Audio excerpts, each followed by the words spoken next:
અંકલેશ્વર તપોવન રામકુંડ તીર્થના મહામંડલેશ્વર મહંત ગંગાદાસ બાપુની મહાકુંભમાં રોટલા અને ઓટલાની સેવા। ઉત્તર પ્રદેશના પ્રયાગરાજમાં આસ્થા અને ભક્તિનો મહાકુંભ મેળો યોજાયો છે।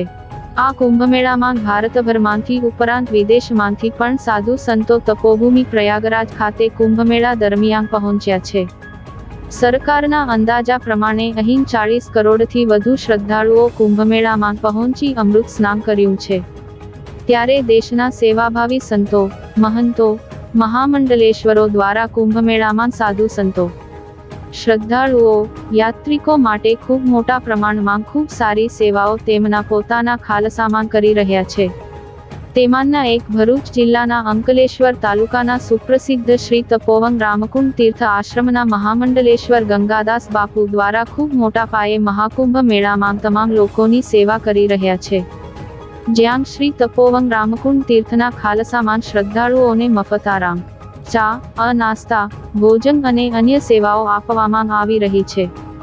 શ્રી તપોવન રામકુંડ તીર્થ ખાલસાના મહામંડલેશ્વર મહંત શ્રી ગંગાદાસ બાપુના નેતૃત્વમાં આ નવમો પ્રસંગ કુંભમેળામાં ઉજવાઈ રહ્યો છે।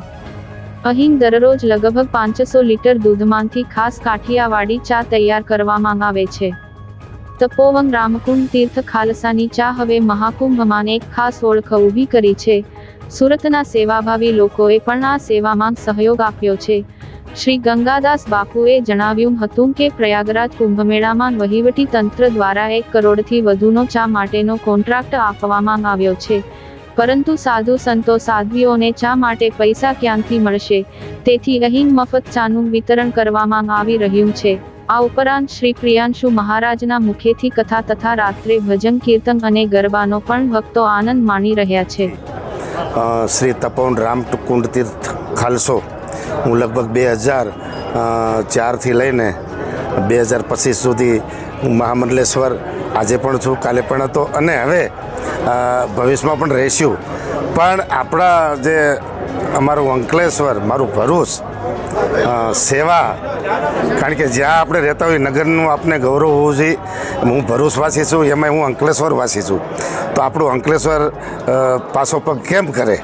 તો અંકલેશ્વરનું રામકુંડ તીર્થ અત્યારે પ્રયાગરાજમાં જે સેવાથી જે ગુંજી રહ્યું છે, આપણા ખાલસામાં રોજે 2000 સંતો પર ડે પ્રસાદી લેવા આવે છે 11:30, અને આખો દિવસ તો બીજા સંતો આવતા જ હોય છે, અમારા અખાડાના હજારો સંતો, પણ વિશેષ સંતોને અન્નદાન કરવું, વસ્ત્રદાન કરવું અને એને સાથે સાથે દક્ષિણા આપવી। આપણા રામકુંડ તીર્થ ખાલસામાં ઘણી સેવાકીય પ્રવૃત્તિ ચાલે છે। એમાં તો મેન ગૌ સેવા અને અન્નક્ષેત્ર, સંત સેવા, તીર્થયાત્રિકોની સેવા અને ભક્તોની સેવા। કેવલ અન્નદાન નહીં, પણ આખા પ્રયાગરાજ તીર્થમાં રામકુંડ તીર્થની જે ચા છે એ ચા બહુ પ્રખ્યાત થઈ ગઈ છે, અને રોજે લગભગ 50થી છેલ્લું 65,000નું દૂધ પર ડે ચામાં જાય છે।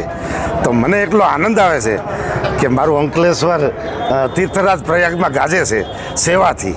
તો તીર્થરાજ આ મહાકુંભ વતી હું તમામ દેશવાસીઓને શુભકામના અને તમામ પરમ ચેતનાથી લઈને તમામને ખૂબ ખૂબ ધન્યવાદ। જય સિયારામ।